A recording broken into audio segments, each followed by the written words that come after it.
अस्सलाम वालेकुम। Start with the name of Allah who is most merciful and beneficent. Welcome to the optometry zone. आज का जो हमारा फर्स्ट लेक्चर है, बिल्कुल ये वेरी फर्स्ट लेक्चर है हमारा। तो हम इस पे जो डिस्कस करने वाले हैं वो है ओवरव्यू ऑफ आई। ठीक है, ओवरव्यू ऑफ आई यानी कि इंट्रोडक्शन हम लोग आज इसका देखेंगे कि आई होती क्या है, आई में क्या क्या पाया जाता है, कितने इसके part, segments, chambers, each and everything जो है ना वो हम इस लेक्चर में जो है वो पढ़ेंगे। ठीक है, तो आप लोगों ने मेरी वीडियो जो है वो पूरी देखनी। सबसे पहले हम लोग देखते हैं कि व्हाट इज़ आई, आई होती क्या है। ठीक है, यहाँ पे सबसे पहले लिखा हुआ है कि आई क्या है। ठीक है, अगर हम इसको बिल्कुल शॉर्टली एक्सप्लेन करना चाहें कि आई क्या होती है, तो बेसिकली ये एक स्पेशलाइज्ड ऑर्गन है जो कि हमें विजन प्रोवाइड करता है। ठीक है, तो अगर हम इसको सबसे पहले देखना चाहें कि आई क्या होती है, तो ये हमारे पास एक स्पेशलाइज्ड ऑर्गन है जो कि हमें क्या प्रोवाइड करती है, बेसिकली विजन प्रोवाइड करती है। ठीक है, जो कि हमें विजन प्रोवाइड करती है। तो आई हमारे पास क्या है, अगर हम लोग बिल्कुल सिंपल बताना चाहें तो आई हमारे पास जो है बेसिकली एक स्पेशलाइज्ड ऑर्गन है जो कि हमें विजन प्रोवाइड करती है। अब अगर हम उसका मेन फंक्शन देखना चाहें कि इसका मेन फंक्शन क्या होता है, ठीक है, हमारी आई में, तो इसका मेन फंक्शन जो हमारे पास क्या होता है कि लाइट एनर्जी जब हमारी आई में एंटर होती है तो वो पहले कन्वर्ट होती है न्यूरल सिग्नल में, और फिर वो न्यूरल सिग्नल जो है वो ऑप्टिक नर्व लेकर जाती है हमारे ब्रेन में और वहाँ पे इमेज बनता है। ठीक है, हमारी आई का बेसिकली क्या फंक्शन होता है, हम एक कॉमन पर्सन जो है वो ये कह देता है कि हम आँख से जो है वो देखते हैं, लेकिन आँख से कैसे देखते हैं बेसिकली वो हमने ऑप्टोमेट्री में देखना होता है। ठीक है, तो आई से कैसे देखते हैं, सबसे पहले एक लाइट सिग्नल। ठीक है, जैसे रोशनी आती है तो ये लाइट सिग्नल है बेसिकली। ये लाइट सिग्नल हमारी आई में एंटर होता है, फिर आगे आप लोग डिटेल में बढ़ेंगे कि हमारी रेटिना की 10 लेयर्स होती हैं। ठीक है, वो रेटिना की 10 लेयर्स जो है वो क्या करती हैं, वो हमारी इस लाइट एनर्जी को फर्दर बाय फर्दर स्टेप्स के जरिए उसको सिग्नल में कन्वर्ट करती हैं, और फिर वो सिग्नल वहाँ पे एक रास्ता होता है जिसको हम ऑप्टिक नर्व कहते हैं। वो ऑप्टिक नर्व उस सिग्नल को लेके हमारे ब्रेन तक पहुँचती है और ब्रेन में हमारे जो है वो इमेज बनता है। ठीक है, तो हम इसको जो है वो सिंपली ये कह सकते हैं कि यहाँ पर हमारे पास जो है वो लाइट एनर्जी, ठीक है, जो हमारे पास बेसिकली लाइट एनर्जी होती है, जो हमारी लाइट एनर्जी है वो कन्वर्ट होती है किसमें, हमारे न्यूरल सिग्नल में। ठीक है, न्यूरल सिग्नल में जो है वो कन्वर्ट होती है, और फिर न्यूरल सिग्नल जो होता है ना हमारा, ये कौन लेकर जाता है, ये basically optic nerve. Optic nerve जो है वो लेकर जाती है कहाँ पे, हमारे ब्रेन के पास, और हमारा ब्रेन जो है वो उसका इमेज बनाता है, और हमारी आईज में जो है वो हमें हमारी आंखों से जो है हमें वो इमेज नज़र आता है। ठीक है, ये इसका मेन फंक्शन है। स्टार्टिंग में मैंने आपको बिल्कुल नॉर्मल फंक्शन बताया कि विजन है, और मैंने नेक्स्ट बताया आपको कि विजन किस तरह से होती है वो। ठीक है, अब इसके बाद अगर हम इसके बाद जो है वो बात कर लें इसकी, अगर हम इसके बाद इसकी बात कर लें कि, तो बेसिकली हम लोगों ने इसका फंक्शन जो है वो डिटेल में देख लिया कि किस तरह से लाइट एनर्जी जो है वो न्यूरल सिग्नल में कन्वर्ट होती है, फिर न्यूरल सिग्नल से जो है वो ऑप्टिक नर्व उसको लेकर जाती है हमारे ब्रेन तक, और हमारे ब्रेन में जो है वो इमेज बनता है। ठीक है, अब हम अगर उससे आगे बात कर लेते हैं कि हमारी आइज़ की जो है वो कितनी लेयर्स हैं, कितनी कोड्स हैं बेसिकली, तो अब हम उसकी बात करते हैं। ठीक है, बेसिकली हमारी आँख की जो है ना वो 3 लेयर्स होती हैं। ठीक है, आउटर लेयर, मिडल लेयर और उसके बाद इनर लेयर आ जाती है। ठीक है, सबसे पहले हम देखेंगे आउटर लेयर। अभी मैं आप बिल्कुल स्टार्ट है तो मैं भी आपको थोड़ा सा जनरली बताऊंगी, फिर जब हम स्टेप बाय स्टेप हर एक ऑर्गन की जो है वो, हर एक स्ट्रक्चर की जो है वो anatomy, physiology, pathology step by step जो हम इसको डिस्कस भी करेंगे। ठीक है, सबसे पहले हमारे पास आउटर लेयर आ जाती है। ठीक है, अब आउटर लेयर जो है, और आउटर लेयर को हम लोग कॉर्नियोस्क्लेरल भी कहते हैं। ठीक है, आउटर लेयर को जो है वो हम लोग कॉर्नियोस्क्लेरल लेयर भी कहते हैं, कॉर्नियोस्क्लेरल लेयर भी कहते हैं। ठीक है, कॉर्नियल सक्लेरल लेयर। अब क्यों इसको कॉर्नियल सक्लेरल लेयर कहते हैं, क्योंकि हमारे आउटर लेयर में कॉर्निया और सक्लेरा मेजरली पोर्शन पाए जा रहे हैं। ठीक है, सबसे ज़्यादा पोर्शन सक्लेरा का होता है, फिर कॉर्निया का होता है, और माइनर अमाउंट में दरमियान में सेंटर में एक जंक्शन जो है ना वो लिम्बस का आ रहा होता है। इस वजह से जो है ना वो इस तरह से आ रहा होता है। ठीक है, इस वजह से हम इसको कॉर्नियल सक्लेरल कहते हैं। ठीक है, अगर मैं आपको इसको थोड़ी सी डायग्राम में दिखाना चाहूँ तो हमारी आई जो है ना वो बेसिकली इस तरह से होती है, इस तरह से। ठीक है, ऐसे करके। अभी सपोज करिए हमारी आई है और मैंने इसको जो है ना थोड़ी अजीब सी बन गई है, मैंने इसको इसका सबसे आउटर वाला पोर्शन जो है ना मैंने इसका ड्रॉ किया सिर्फ। ठीक है, आउटर लेयर। तो इसका ये जो बेसिकली इतना वाला आगे से लेयर है ना, इसका बेसिकली ये जो इतना हिस्सा, अगर मैं इसको डिवाइड करूँ 2 पार्ट्स में से करके, तो ये बेसिकली जो आगे वाला हिस्सा है ना बेसिकली ये होता है हमारे पास कॉर्निया। ठीक है, ये हमारे पास क्या है, कॉर्निया। और ये जो पीछे वाला आपको सारा पोर्शन दिखाई दे रहा होता है ना पीछे वाला, यानी कि ये आउटर वाला, इसको हम लोग कहते हैं सक्लेरा। ठीक है, और कॉर्निया और सक्लेरा आपस में जहाँ पे मिल रहे होती हैं, ये वाला बेसिकली कॉर्नियो सक्लेरल जंक्शन, इसको हम लोग कहते हैं लिम्बस। ठीक है, तो अभी आउटर लेयर को हम लोग कॉर्नियो सक्लेरल लेयर भी कहते हैं, कॉर्नियल सेक्रेरल लेयर क्यों कहते हैं? क्योंकि हमारे आउटर पोर्शन में कॉर्निया और उसके बाद सेक्लेरा आ रहा होता है, तो इसको कलेक्टिवली हम लोग कॉर्नियल सेक्रेरल कहते हैं, ठीक है। अगर हम कॉर्निया के बारे में थोड़ी सी बात करना चाहें कि कॉर्निया जो है वो क्या होता है, तो कॉर्निया हमारे पास एक ट्रांसपेरेंट स्ट्रक्चर होता है, ट्रांसपेरेंट स्ट्रक्चर, ठीक है। और ये बेसिकली हमारे पास 1/6 ऑफ द आउटर लेयर होता है, ठीक है, 1/6। यानी कि मैं ये कह सकती हूँ कि ये कॉर्निया जो है हमारे पास, ये बाहर वाला जो है, ये जो इतना सा है, ये हमारे पास 1/6 है, जबकि ये सेक्लेरा हमारे पास 5/6, ठीक है। तो कॉर्निया के बारे में हम लोग क्या कह सकते हैं कि 1/6 है, ठीक है, और उसके बाद आउटर लेयर है, ठीक है, आउटर लेयर में आ जाता है, और ये ट्रांसपेरेंट होता है, ये बहुत इंपॉर्टेंट है, ठीक है। ट्रांसपेरेंट क्यों होता है? क्योंकि ये ट्रांसपेरेंसी को परफॉर्म करता है। ट्रांसपेरेंट मतलब क्या होता है, अगर हम इस चीज़ को समझें, कोई भी चीज़ जिसके आर पार हम लोग देख सकते हैं वो बेसिकली ट्रांसपेरेंट होती है, ठीक है। और हमारा कॉर्निया जो है वो ट्रांसपेरेंट होता है। अगर फॉर सपोज इसकी ट्रांसपेरेंसी किसी भी वजह से लॉस हो जाती है तो कॉर्निया ओपैक हो जाएगा और हम किसी भी चीज़ को नहीं देख पाएंगे, ठीक है। उसके बाद अगर हम बात करते हैं सेक्लेरा, तो सेक्लेरा 5/6 है, जैसे मैंने आप लोग को पहले बता दिया, ठीक है। ये हमारे पास जब आउटर 1/6 जो है वो कॉर्निया ने ऑक्यूपाई किया हुआ है, तो ऑब्वियसली जो बाकी 5/6 है वो किसने, सेक्लेरा ने लिया होगा, ठीक हो गया। तो ये भी हमारे पास 5/6 आउटर आ जाती है। बस फ़र्क इतना है कि ये ट्रांसपेरेंट होता है कॉर्निया, जबकि सेक्लेरा हमारे पास कोलेजिनस स्ट्रक्चर है, यानी कि उसमें कोलेजिन फाइबर्स पाए जाते हैं, और उसके अलावा ये डेंस होता है और फाइब्रस होता है, ठीक है। ये कोलेजिनस होता है, इसमें कोलेजिन्स वगैरह पाए जाते हैं, ठीक है। एक तो ये कोलेजिनस होता है, यानी कि इसमें कोलेजिन्स पाए जाते हैं। सेकेंडली ये कि हमारे पास डेंस होता है और फाइब्रस होता है, ठीक है। जबकि कॉर्निया हमारा बड़ा डेलिकेट सा स्ट्रक्चर होता है, ठीक है, और वो ट्रांसपेरेंट होता है। तो ये डिफरेंस है इन दोनों में। लिम्बस मैं आप लोग को पहले बता चुकी हूँ। लिम्बस क्या होता है? हमारा कॉर्निया और सेक्लेरा के दरमियान का जंक्शन, यानी कि हम इसको कह सकते हैं कॉर्नियो सेक्लेरल जंक्शन, ठीक है। कॉर्नियल सेक्लेरल जंक्शन बेसिकली जो होता है हम लोग उसको क्या कहते हैं, लिम्बस, और ये ऑलमोस्ट हमारे पास 2 मिलीमीटर की रीच होती है, तो उसको हम लोग कहते हैं लिम्बस, ठीक है। कॉर्निया जो है वो बेसिकली हमारे पास ट्रांसपेरेंट और 1/6 है, और कॉर्निया का फंक्शन भी मैंने आपको बता दिया, ट्रांसपेरेंसी। सेक्लेरा 5/6 है, कोलेजिनियस है, डेंस है, फाइब्रस है, और इसका फंक्शन क्या होता है? क्योंकि ये आउटर है तो आउटर हमें पता होना चाहिए हमेशा क्या होता है। आउटर चीज़ जो भी होती है ना वो हमेशा सपोर्ट प्रोवाइड करी होती है, प्रोटेक्शन दे रही होती है, स्ट्रक्चरल इंटेग्रिटी को मेंटेन करी होती है। तो सेक्लेरा का ये फंक्शन हो गया। अगर हम लिम्बस की बात कर ले तो लिम्बस बेसिकली मैंने आपको बताया कि एक जंक्शन है, ठीक है, दोनों के दरमियान। तो जब सर्जरीज़ वगैरह होती हैं ना, तो वो सर्जरीज़ में मोस्टली जो इंसिजन दिया जाता है ना वो लिम्बस को दिया जाता है, ठीक हो गया। उसके बाद ये हमारी पहली लेयर थी आउटर, और आउटर को हम लोग कॉर्नियो सेक्लेरल लेयर कहते हैं। ये हमारी पहली हो गई, ठीक है। अब हम आते हैं मिडल लेयर की तरफ। मिडल लेयर को हम लोग बेसिकली दो नाम और देते हैं, ठीक है। मिडल लेयर को हम लोग एक तो वेस्क्यूलर लेयर कहते हैं, ठीक है। एक तो हम लोग इसको वेस्क्यूलर लेयर कहते हैं, दूसरा हम लोग इसको कहते हैं बेसिकली वेस्क्यूलर लेयर कहते हैं, और इसको हम लोग कहते हैं मिडल लेयर हो गई, वेस्क्यूलर लेयर हो गई, और उसके अलावा हम लोग इसको कह देते हैं यूवेल लेयर, ठीक हो गया। इसको हम लोग कह देते हैं यूवेल लेयर। यूवेल लेयर इस वजह से कहते हैं क्योंकि यूवियल ट्रैक बना रही होती है, ठीक हो गया।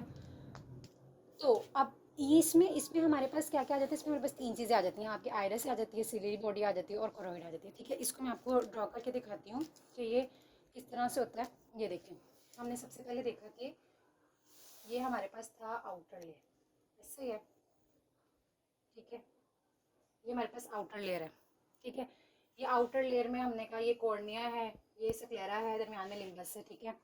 अब एक हमारे पास अंदर वाली लेयर आ जाती है बेसिकली, ठीक है। एक हमारे पास जो है वो अंदर वाली लेयर आ जाती है, जो कि कुछ इस तरह से नज़र आ रही होती है हमारे पास, ठीक है, ऐसे करके। उसके बाद हमारे पास जो है वो यूँ होता है, और सिलेरी बॉडी बनी हुई होती है, ठीक है, ऐसे करके होती है। दरमियान में जो है वो लेंस बेसिकली सस्पेंड हुआ होता है ऐसे करके, सिलेरी लिगामेंट्स के साथ, ठीक है। अच्छा, तो ये बेसिकली क्या होता है हमारे पास, इसमें ये जो सबसे पहले है ना, ये जो कंटिन्यूटेशन हो रही है पीछे से, जिसकी कंटिन्यूटेशन हो रही है, ये हमारे पास होती है कोरोइड। क्या होती है? Basically choroid. सेक्लेरा के अंदर वाली जो होती है हमारे पास वो क्या होती है? कोरोइड। कोरोइड के बाद ये जो बेसिकली रिंग शेप स्ट्रक्चर बन रहा होता है हमारे पास, ये होता है, ठीक है। अब यहाँ पे बेसिकली डायग्राम थोड़ी छोटी बन गई थी और सही तरह से विजुअलाइज नहीं हो पाई थी, तो मैंने इसको दोबारा से यहाँ पे ड्रॉ किया। तो मैं यहाँ पे आपको इसको बताती हूँ। हम लोग बेसिकली बात कर रहे थे मिडल लेयर की, ठीक है। मिडल लेयर के 3 पार्ट्स मैंने आपको बताया, एक आयरस है, एक सिलरी बॉडी है और एक कोरोइड है, ठीक है। ये पहले आप समझ लीजिए कि किधर किधर जो है वो पड़े हुए हैं, ठीक है। ये जैसे कि मैंने आपको बताया था कि ये आउटर लेयर है, ठीक है। ये हमारी आउटर लेयर है और आउटर लेयर में हमारे पास ये आगे वाला कॉर्निया, ये पीछे वाला स्क्लेरा और यहाँ पे लिम्बल पोर्शन आ जाता है, ठीक है। लिम्बस यानी कि आ जाता है। अब मैंने आपसे बात की कि मिडल लेयर, ठीक है। मिडल लेयर जो है वो आयरस, सिलरी बॉडी और कोरॉइड पे जो है वो कंसिस्ट कर रही है, ठीक है। सबसे पहले जो पीछे ऑप्टिक डिस्क से कंटिन्यूटेशन आ रही है ना, ऑप्टिक डिस्क बेसिकली हमारी यहाँ पर होती है, जो कि मैंने अभी आपको स्टार्ट में बताया कि वो हमारा सिग्नल लेकर जो है वो ब्रेन तक जा रही होती है, ठीक है। तो यहाँ से बेसिकली एक्सटेंड हो रही होती है और ये लेयर जो होती है ना, ये बेसिकली ये वाली सारी लेयर, इसको हम लोग कहते हैं कोरोइड, ठीक है, या choroid basically. Inner layer, inner layer नहीं, इंटरमीडिएट यानी कि मिडल लेयर जो होती है वो हमारे पास कोरोइड होती है, ठीक है। बिल्कुल सक्लेरा से अंदर वाली जो है वो कोरोइड होती है। फिर कोरोइड ही थोड़ी सी एक्सटेंड होती है और ये देखिए यहाँ पे बेसिकली कुछ सीलरी प्रोसेसेस वाला एरिया आ रहा होता है और इसी को हम लोग बेसिकली कहते हैं सीलरी बॉडी। क्या कहते हैं इसको? बेसिकली हम लोग सीलरी बॉडी कहते हैं इसको हम लोग, ठीक है।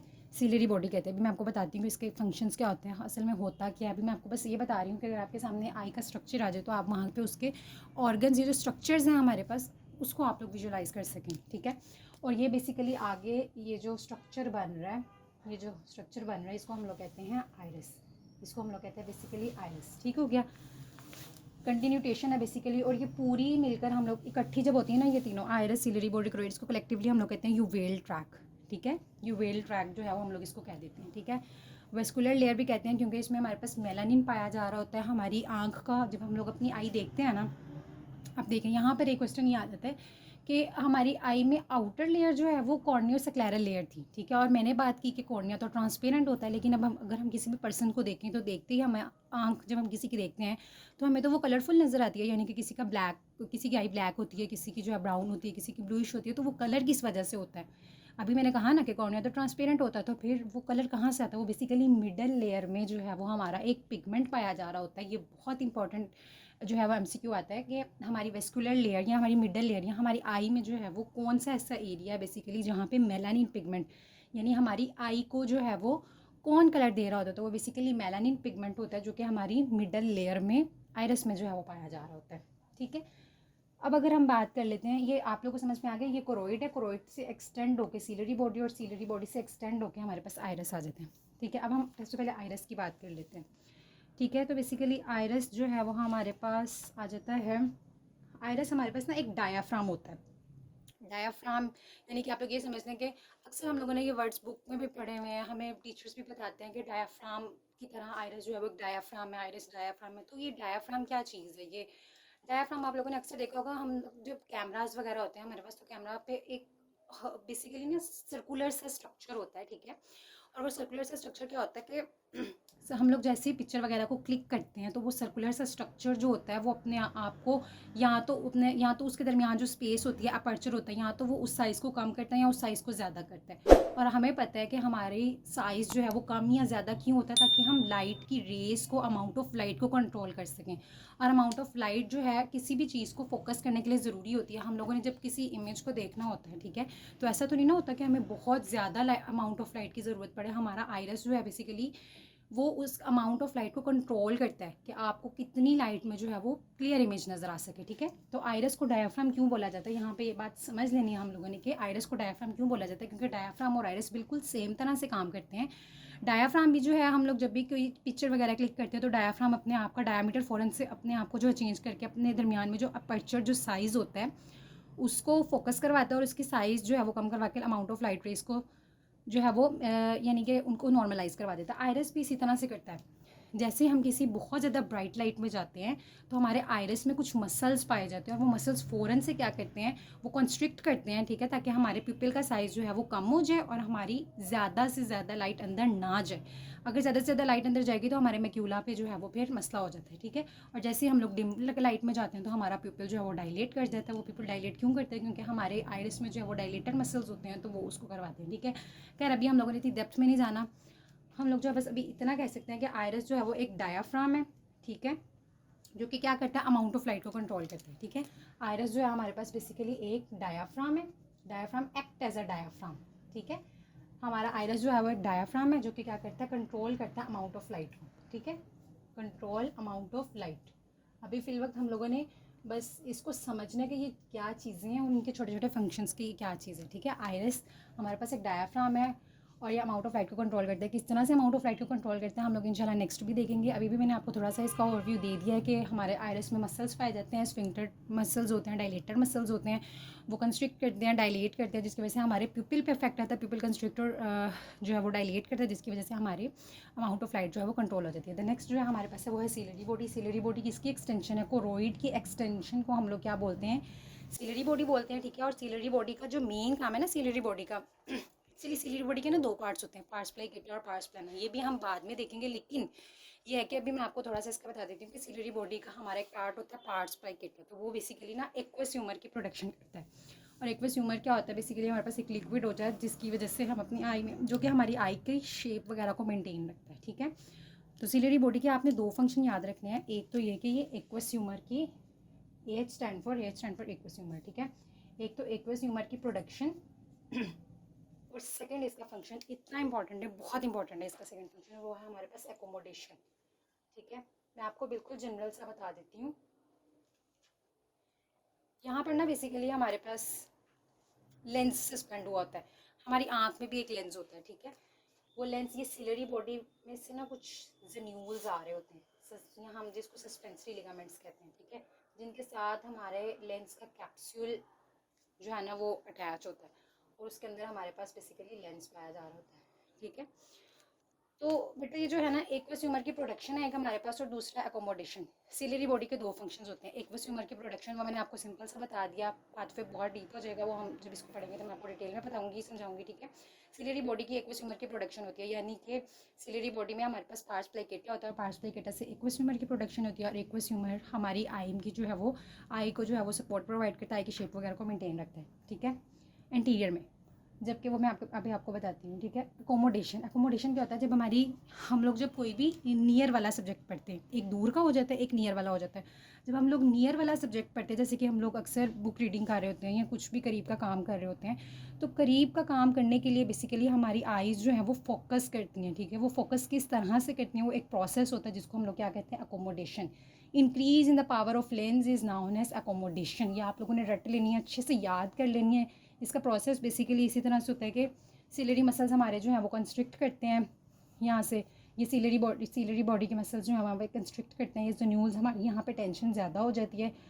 और फिर क्या होता है हमारे पास कि ये जो लेंस होता है ना, लेंस ये बेसिकली ज़्यादा मोटा हो जाता है, ठीक है, यानी कि इसकी पावर ज़्यादा हो जाती है और फिर ये आसानी से जो है वो हमारी हमें फोकस करवा सकता है नियर बाय ऑब्जेक्ट्स में, ठीक है।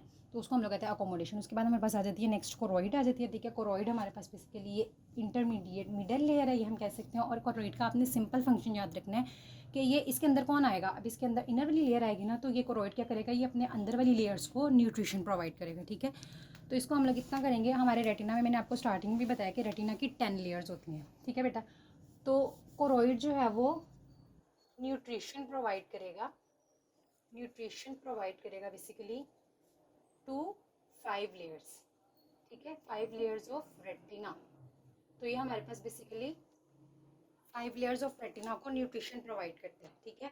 इसके बारे में आप लोगों ने इतना याद रखना है कि ये आउटर 5 लेयर्स को, आउटर वाली, ठीक है, सॉरी आउटर लिखना भूल गई, nutrition provide to outer 5 layers of retina. Outer वाली जो होती है ना 5-10 लेयर्स होती हैं टोटली रेटिना की, ठीक है।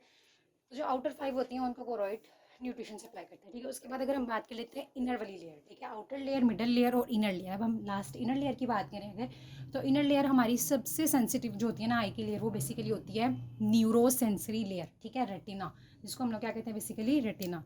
तो इसका हमारे पास दूसरा नाम क्या आ जाता है बेसिकली, इनर लेयर का दूसरा नाम मैंने आपको क्या बताया, न्यूरोसेंसरी लेयर, ठीक है, न्यूरोसेंसरी लेयर जिसको हम लोग क्या बोलते हैं बेसिकली रेटिना। अब रेटिना के हमारे पास बहुत सारे फंक्शंस होते हैं, ठीक है। रेटिना का ही फंक्शन होता है कि हमें कलर नज़र आ रहे हैं, रेटिना का ही फंक्शन होता है कि हमें जो है वो कोई भी ऑब्जेक्ट्स क्लियर नज़र आ रहे हैं, ठीक है। हम किसी भी दो चीज़ों के दरमियान में जो फ़र्क कर सकते हैं, डिस्टिंग्विश कर सकते हैं, वो भी रेटिना की वजह से। तो रेटिना की colour contrast, sensitivity, vision, colour vision, ये सब कुछ जो है वो रेटिना की वजह से ही हमें समझ में आ रहा है, ठीक है।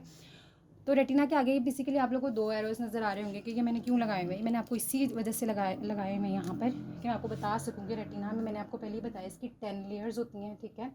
10 लेयर्स में से एक आपकी होती है retinal pigmented epithelium, RPE, retinal pigmented epithelium, और दूसरी होती है हमारे पास basically sensory retina, sensory retina, ठीक है। अब आप लोग कहेंगे अभी तो मैंने कहा कि 10 लेयर्स हैं, मैंने लिखी सिर्फ 2 हैं। तो बेटा ये जो रेटिना है, रेटिना की जो ये है ये एक लेयर है, रेटिनल पिगमेंटेड एपिथेलियम ये एक लेयर है, और ये जो बाकी सेंसरी रेटिना इसमें हमारी टोटल 9 लेयर्स आ रही होती हैं मज़ीद, ठीक है। तो ये बेसिकली इकट्ठी होकर रेटिना, और रेटिना का फंक्शन मैंने आपको बता दिया। विजुअल एक्विटी आ जाता है, कलर विजन आ जाता है, कॉन्ट्रास्ट सेंसिटिविटी आ जाती है, ठीक है। ये सारे फंक्शन हमारे रेटिना के आ जाते हैं। अब अगर मैं बात करूँ आगे इसके सेगमेंट्स की हमारे आई में जो है बेसिकली सेगमेंट्स भी आ रहे होते हैं, ठीक है। हमारी आई में सेगमेंट्स आ रहे होते हैं, 2 तरह के सेगमेंट्स होते हैं हमारी आई में, एंटीरियर सेगमेंट और पोस्टीरियर सेगमेंट, ठीक है। एंटीरियर सेगमेंट और पोस्टीरियर सेगमेंट, अगर मैं यहाँ पे लिखूँ कि एंटीरियर सेगमेंट हमारा जो है वो बेसिकली कॉर्निया से लेकर कॉर्निया से लेकर एंटीरियर पार्ट ऑफ लेंस, तो वो हमारा एंटीरियर सेगमेंट होगा। जबकि पोस्टीरियर पार्ट ऑफ लेंस से लेकर आपके रेटिना तक जो है वो होता है आपका पोस्टीरियर सेगमेंट, ठीक है। अगर मैं आपको इसके एक डायग्राम शो करवाऊँ यहाँ पर कि इंटीरियर और पोस्टीरियर सेगमेंट बेसिकली क्या होते हैं, तो ये देखें इंटीरियर और पोस्टीरियर सेगमेंट, ठीक है। ये देखें इंटीरियर और पोस्टीरियर सेगमेंट बेसिकली क्या है, ये हमारे पास पूरी आई का स्ट्रक्चर आपको नजर आ रहा है, ठीक है। आउटर लेयर नजर आ रही है, ये देखें ये स्क्लेरा है, ठीक है, ये कॉर्निया है, ये आउटर लेयर, और उसके बाद हमारे पास इनर लेयर है, ठीक है। इनर लेयर में एक कोरोइड आ गई हमारी, उसके बाद आगे सीलरी बॉडी आ गई, उसके बाद हमारे पास आइरस आ गया, ठीक है। अब उन्होंने यहाँ पे सेगमेंट्स जो है वो बताने, मैंने आपको सेगमेंट्स बताना है यहाँ पे, ठीक है। आप लोगों ने याद रखना है ये कॉर्निया है, ठीक है, ये कॉर्निया आ जाता है, ये आपका आ जाता है आइरस। अगर मैं बात करूँ ये वाली साइड और ये अंदर वाली साइड, ऐसा ही है, ये आइरस आ जाता है। उसी तरह से ये लेंस की ये एंटीरियर साइड, ये पोस्टीरियर साइड, ये सारा आपका यहाँ पे विट्रस पड़ा होता है, और ये आपका रेटिना बैक वाला, ठीक है। तो बेटा बेसिकली कॉर्निया से लेकर आपके लेंस की एंटीरियर सरफेस तक, यहाँ तक आपके लेंस की एंटीरियर सरफेस तक जो होता है पोर्शन, उसको हम लोग कहते हैं एंटीरियर सेगमेंट। और आपकी जो लेंस का पोस्टीरियर वाला पोर्शन होता है, पोस्टीरियर से लेकर रेटिना तक का एरिया जो होता है वो हमारे पास होता है पोस्टीरियर सेगमेंट, ठीक है। ये बहुत इंपॉर्टेंट चीज़ है। अक्सर जो स्टूडेंट्स होते हैं उनको पहला ये पूछा जाए कि सेगमेंट्स क्या होते हैं, तो वो कंफ्यूज हो जाते हैं, बहुत ज़्यादा कंफ्यूज हो जाते हैं कि सेगमेंट्स क्या हैं, चैम्बर्स क्या हैं। आप लोग अभी सेगमेंट्स याद रखें, मैं अभी आपको चैम्बर्स भी बताती हूँ।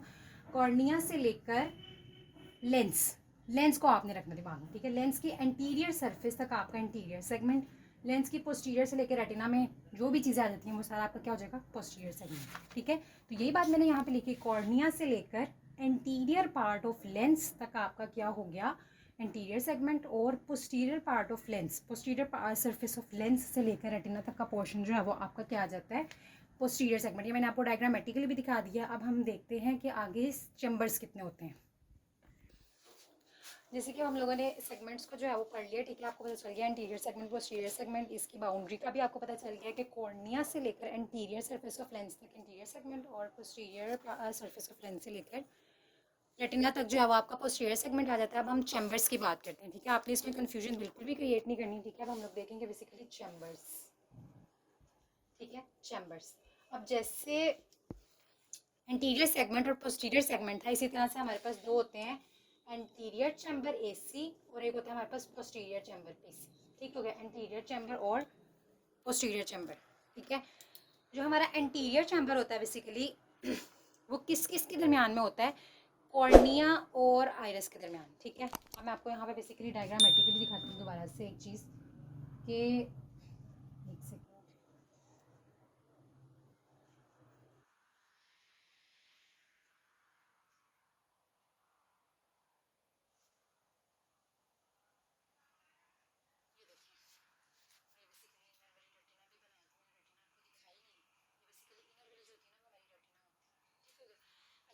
तो ये देखें कॉर्निया से लेकर, ये हमारा आइरस है ना बेसिकली, ठीक है। पहले हमने किस में सेगमेंट्स में हम लोगों ने किस चीज़ पे बेस करते हुए उन दोनों को डिवाइड किया था, लेंस पे बेस करते हुए। किस पे? लेंस पे बेस करते हुए हमने लेंस को दरमियान में रखा था। लेंस के उस साइड पे जो पार्ट था कॉर्निया वाला वो हमने एंटीरियर सेगमेंट में कर दिया था। लेंस के पीछे जो रेटिना तक का पार्ट था वो हमने पोस्टीरियर सेगमेंट में कर दिया था, ठीक है। अब लेंस को नहीं, अब हम लोगों ने आइरिस को बनाना, ठीक है। क्योंकि इस चीज़ को आपने याद रखना है कि एंटीरियर चैम्बर और पोस्टीरियर चैम्बर आपके एंटीरियर सेगमेंट का पार्ट है। पोस्टीरियर सेगमेंट के मज़ीद कोई पार्ट नहीं होते, ठीक है। ये किसके पार्ट है बेसिकली? ये हैं आपके एंटीरियर सेगमेंट के पार्ट है। एंटीरियर सेगमेंट के पार्ट है तो फिर दिमाग में ये बात आती है कि एंटीरियर सेगमेंट के पार्ट है तो फिर तो इन्हें जस्ट कॉर्निया टू लेंस यहाँ तक ही होना चाहिए ना, ठीक है। अगर मैं आपको कह रही हूँ कि चैम्बर्स में जो एंटीरियर चैम्बर और पोस्टीरियर चैम्बर है ये दोनों किसके पार्ट हैं? एंटीरियर सेगमेंट के। तो फिर आपके माइंड में ये आएगा कि पोस्टीरियर सेगमेंट का तो काम खत्म, पोस्टीरियर सेगमेंट का तो फिर कोई काम ही नहीं है, हमें बस एंटीरियर। तो कॉर्निया से लेकर हम लोगों ने कहा कि कॉर्निया से लेकर यहाँ लेंस तक, ऐसा ही है ना, लेंस तक। तो लेंस बेसिकली यहाँ पे होल्ड है ना दरमियान में, यहाँ पे सॉरी यहाँ पे होल्ड है सस्पेंसरी लिगामेंट्स के साथ, ठीक है। तो यहाँ लेंस के कौन सा? एंटीरियर वाला पार्ट। तो लेंस के एंटीरियर वाले पार्ट तक ही आप लोगों ने जो भी आना है, पोस्टीरियर पे आप कुछ भी नहीं है, ठीक है। तो बेसिकली हमारे कॉर्निया से लेकर, ठीक है, कॉर्निया से लेकर एंटीरियर पार्ट किसका है, एंटीरियर सरफेस किसका है? एंटीरियर पार्ट ऑफ आइरस, ठीक है। आइरस तक, कॉर्निया से लेकर, ये आइरस है, सॉरी डायग्राम थोड़ी यहाँ पे देख लें आप लोग, यहाँ पे देख लें आप लोग कि कॉर्निया से लेकर ये आइरस है आपका, आइरस के एंटीरियर पार्ट यानी कि इतना एरिया जो है वो आपका एंटीरियर चैम्बर, और जो बेसिकली आपका posterior part of posterior surface of iris है वहाँ से लेकर एंटीरियर सरफेस ऑफ लेंस तक आपका जो है वो कौन सा आ जाता है? Posterior chamber. यानी कि पोस्टीरियर सरफेस ऑफ आइरस से लेकर, पोस्टीरियर सरफेस ऑफ आइरस से लेकर आपका जो एंटीरियर पार्ट है या एंटीरियर सरफेस ऑफ लेंस, यहाँ तक जो है वो बेसिकली आ जाता है आपका पोस्टीरियर चैम्बर। इसमें बिल्कुल भी कोई कंफ्यूज होने वाली बात नहीं, मैं आपको एक फ्लो चार्ट बनवाती हूँ, आपको इजीली याद रहेगा, ठीक है। सेगमेंट्स में अभी आप लोगों ने इसमें बिल्कुल भी कंफ्यूज होना है, मैं आप लोगों को सेगमेंट का जो है वो एक बेसिकली फ्लो चार्ट बनवा देती हूँ जिसको आप मुझे याद रहेगा। सेगमेंट्स में आपको कहा कितने तरह के होते हैं? दो, एंटीरियर सेगमेंट और पोस्टीरियर सेगमेंट, ठीक है। एंटीरियर सेगमेंट मैंने आप लोगों को कहा कहाँ से कहाँ तक? कॉर्निया टू लेंस, लेंस, ठीक है। आप इतना याद रख लें, कॉर्निया टू लेंस। अगर ज़्यादा अच्छे से पढ़ना है तो फिर आपको पता होना चाहिए कि एंटीरियर सरफेस ऑफ लेंस तक, ठीक है। और जो पोस्टीरियर होता है वो बेसिकली लेंस टू रेटिना, ठीक है। ये हो गया आपका, क्या होगा आप लोगों का सेगमेंट, ठीक है। ये हो गया सेगमेंट। अब मैंने क्या कहा कि पोस्टीरियर सेगमेंट को आप लोगों ने नहीं कुछ भी करना, आपने एंटीरियर सेगमेंट करना है। एंटीरियर सेगमेंट आपके पास आगे से क्या होता है? बेसिकली एंटीरियर चैम्बर और पोस्टीरियर चैम्बर, ठीक है। एंटीरियर चैम्बर में मैंने आप क्या कहा? देखो कॉर्निया टू लेंस तक जब हम लोगों ने रहना है, कॉर्निया टू लेंस के दरमियान में ही हमने डिवीजन करके एंटीरियर चैम्बर बनाना है और पोस्टीरियर चैम्बर बनाना है। तो बेसिकली कॉर्निया से लेकर कॉर्निया टू आइरस, और आइरस का कौन सा पार्ट होगा? ऑब्वियसली एंटीरियर वाला पार्ट होगा, वहाँ तक हमारा कौन सा आएगा? Anterior chamber. और आइरस के पोस्टीरियर वाला पार्ट, ठीक है, पोस्टीरियर सरफेस से लेकर आपके लेंस तक जो आ जाएगा वो क्या आ जाएगा? पोस्टीरियर चैम्बर, ठीक है। तो ये इतनी सी बात है बस। तो देखें हम कॉर्निया और लेंस के दरमियान नहीं रहे ना, कॉर्निया टू आइरस हमने डिवीजन कर दी और आइरस टू लेंस कर दी, तो कॉर्निया और लेंस के दरमियान में हमारे पास एसी और पीसी यानी कि एंटीरियर चैम्बर और पोस्टीरियर चैम्बर आ जाते हैं, ठीक है। तो यहाँ पे हमारा ये सेगमेंट्स और चैम्बर्स वाला जो है वो खत्म हो जाता है पार्ट, ठीक है। अब फिर भी यहाँ पे कुछ सवाल आ जाते हैं, आप लोग अक्सर एक टर्म सुनोगे और वो टर्म है आपके पास एडीनेक्सा, एडीनेक्सा, ठीक है। एडनेक्सा सुनेंगे आप लोग, एडनेक्सा सुनेंगे। एडनेक्सा क्या होता है बेसिकली? एडनेक्सा हमारे पास होता है वो तमाम स्ट्रक्चर्स जो कि हमारी आई के अराउंड पाए जाते हैं, क्लोजली प्रॉक्सिमिटी में पाए जाते हैं, उनको हम लोग कहते हैं एडीनेक्सा, ठीक है बेटा। जो स्ट्रक्चर्स हमारे पास अराउंड आई पाए जा रहे हैं, यानी आई या आई बॉल के अराउंड जितने भी स्ट्रक्चर्स हमारे पास पाए जा रहे हैं, क्लोजली पाए जा रहे हैं, प्रॉक्सिमिटी पाए जा रहे हैं, उसको हम लोग कहते हैं एडीनेक्सा, ठीक है। एडीनेक्सा में हमारे पास वो सारे स्ट्रक्चर्स आ जाते हैं जो कि हमारी आई बॉल के अराउंड पाए जा रहे हैं, जैसे कि हमारे पास आ जाते हैं एक्स्ट्रा ऑकुलर मसल्स आ जाते हैं, ठीक है। एक्स्ट्रा ऑकुलर मसल्स आ जाते हैं। एक्स्ट्रा ऑकुलर मसल्स हमारे पास क्या होते हैं? वो मसल्स जो कि हमारी आई के अराउंड, ये आप लोग पढ़ोगे इंशाल्लाह आगे, जो है वो रेक्टस मसल्स भी होते हैं, ऑब्लिक मसल्स भी होते हैं, फिर लेवेटल पाल्पेब्रल सुपेरोसिस मूलर मसल्स, वो सारा कुछ इसमें आ जाएगा, ठीक हो गया। एक्स्ट्रा ऑकुलर मसल्स के बाद हमारे पास आ जाती हैं भाई, इसमें आ जाता है फैट एंड फेशिया, ठीक है। फैट एंड फेशिया आ जाता है हमारे पास, ठीक है। फैट एंड फेशिया, ये दोनों टर्म्स अलग अलग हैं बेसिकली, ठीक है। वो एरिया जहाँ पर कोई ऑकुलर स्ट्रक्चर नहीं पड़ा हुआ, कोई आई का कनेक्टिव टिश्यू नहीं पड़ा हुआ, कोई नर्व्स वगैरह नहीं पड़ी हुई, लेकिन वो एरिया फिल है आपके एडिपोज टिश्यूज़ के साथ, तो उसको हम लोग कहते हैं बेसिकली फ़ैट, ऑर्बिटल फैट आप लोग कह सकते हैं, ठीक है, क्योंकि वो ऑर्बिट के एरिया के साथ कनेक्ट है। फेशिया हमारे पास कोई भी थिन कवरिंग होती है, कोई मेम्ब्रेन होती है जिसने किसी भी स्ट्रक्चर को कवर किया होता है हमारी आई में, और वो उसको एक मैकेनिकल सपोर्ट प्रोवाइड कर रही होती है, ठीक है, उसको हम लोग कहते हैं फेशिया, ठीक है। ये बस कुछ टर्म्स हैं जो कि हमारे आई में अराउंड पाई जाती हैं और आपको ये पता होना चाहिए, ठीक है। उसके बाद हमारे पास आ जाते हैं आईलिड्स, ठीक है। आईलिड्स का तो सभी को पता है, आईलिड्स हमारी ये जो होती हैं, ठीक है, आईलिड्स हमारी अपर आईलिड, लोअर आईलिड जो है वो क्या करती है। अभी आईलिड पे जो है वो डिटेल लेक्चर बन सकता है, ठीक है, लेकिन अभी हम लोग जो है वो आईलिड के बारे में बस थोड़े से इसके फंक्शंस ही याद रखेंगे, ठीक है। एंड एग्जाम में हम लोगों ने एक्स्ट्रा ऑकुलर मसल्स भी मैंने आपको थोड़ा सा एक्सप्लेन कर दिया, फैट एंड फेशिया क्या होता है, उसका फंक्शन क्या होता है। आईलिड की मैं बात करी थी आपको, आईलिड आपको पता है हमारी आईलिड्स जो है वो अपर आईलिड भी है, लोअर आईलिड भी है, क्या होती है बेसिकली, इसका फंक्शन क्या होता है मैं आपको बता सकती हूँ कि हमारी आई को जो है वो प्रोटेक्ट कर रहा होता है कि इससे अगर ज़्यादा लाइट आ जाए या मैकेनिकल डैमेज हो जाए तो ये बेसिकली बंद होकर, एक स्किन है ना बेसिकली, तो वो प्रोटेक्ट कर रही है। और मैंने अभी स्टार्टिंग ऑफ द लेक्चर में बताया कि कोई भी चीज़ जो कि आउटर एरिया पर पाई जा रही है वो हमेशा स्ट्रक्चरल इंटेग्रिटी प्रोवाइड कर रही होती है, सपोर्ट दे रही होती है, आपको प्रोटेक्शन दे रही होती है, ठीक है।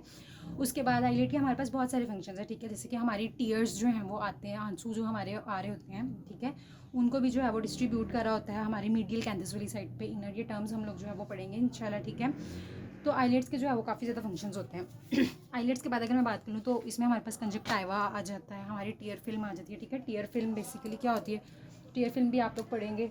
टीयर फिल्म जो कि हमारी टीयर्स प्रोडक्शन में जो है वो काम आती है, ठीक है। इसकी 3 लेयर्स वगैरह होती हैं, वो भी हम देखेंगे। लैक्रिमल ऑपरेटस आता है, लैक्रिमल ऑपरेटस वो भी हमारे टीयर प्रोडक्शन में काम कर रहा होता है, ठीक है। कि किस तरह से हमारे आंसू, हमारे टीयर्स जो हैं वो किस तरह से सिक्रीट होते हैं और फिर एक्सक्रीट होते हैं, और जब अक्सर हम लोग रो रहे होते हैं तो वो किस तरह से हमारी नोज़ के ज़रिए से भी जो है वो बाहर आ रहे होते हैं, और आँखों से भी किस तरह से क्या कनेक्शन है, वो सब हम लोग लैक्रिमल ऑपरेटस में पढ़ेंगे, ठीक है। उसके बाद हम लोग जो है वो इसमें कंजक्टाइवा भी देखेंगे। कंजक्टाइवा हमारी आई का जो है वो बेसिकली एक, जिसे हम लोग कह लेते हैं थिन सी मेम्ब्रेन होती है, ठीक है, जिसने हमारी आई बॉल को और हमारी आई लिड को, ठीक है, एक हमारी आई बॉल है, ये जो अंदर एरिया है, अंदर जो हमारा बॉल पड़ा हुआ है आंख के अंदर, एक ऑर्बिट के अंदर जो बॉल पड़ा हुआ है वो हमारा आई बॉल है, और ऊपर जो शटर टाइप है वो हमारी आई लिड है। तो उस आई लिड को और आई बॉल को आपस में जिसने कनेक्ट करके रखा हुआ है उसको हम कहते हैं कंजक्टाइवा, वो भी हम पढ़ेंगे, ठीक है। तो ये सारी चीज़ें जो है ना हमारे पास आ जाती हैं इस चीज़ में, जो कि हमारे अराउंड आई बॉल पाई जा रही है, ये सब चीज़ें आई बॉल पे, आई बॉल के अराउंड ये सब कुछ पाई जा रही है, इसको हम लोग आ जाते हैं इसमें, ठीक हो गया। अब हम लोग जो है इंशाल्लाह मेरा जो नेक्स्ट लेक्चर होगा वो हम इस पे स्टेप बाय स्टेप इसकी सारी लेयर्स को डिस्कस करेंगे, ठीक है। मेरा आउटर नेक्स्ट जो है वो हम लोग पढ़ेंगे, सबसे पहले आउटर लेयर है, तो कॉर्निया को हम लोग डिस्कस कर लेंगे, स्क्लेरा लिम्बस जो भी है, एक एक चीज़ को हम लोग जो है वो वेरी डिटेल में पढ़ेंगे, ठीक है, स्टेप बाय स्टेप। तो उसके बारे में हम लोग क्या क्या पढ़ेंगे वो मैं आप लोग को बता देती हूँ। उसमें हमारे पास जो है हमने हर स्ट्रक्चर का पहले स्ट्रक्चर देखेंगे, जो भी स्ट्रक्चर आएगा, यानी कि जैसे कॉर्निया को अगर हम लोग पढ़ेंगे तो इंशाल्लाह हम उसका स्ट्रक्चर देखेंगे, उसका फंक्शन देखेंगे, फिर हम उसमें ग्लैंड्स कौन कौन से पाए जा रहे हैं, उसकी blood supply, nerve supply, lymphatics, ये सब कुछ ईच एंड एवरीथिंग हम लोग डिस्कस करेंगे स्टेप बाय स्टेप, ठीक हो गया। तो अगर आप लोग को ये वीडियो समझ में आ गई है तो थैंक यू सो मच, और मेरे चैनल को जो है वो सब्सक्राइब भी करें, लाइक भी करें, और अगर आपका कोई भी क्वेश्चन है तो आप जो है वो क्वेश्चन बॉक्स में पूछ सकते हैं। Thank you so much.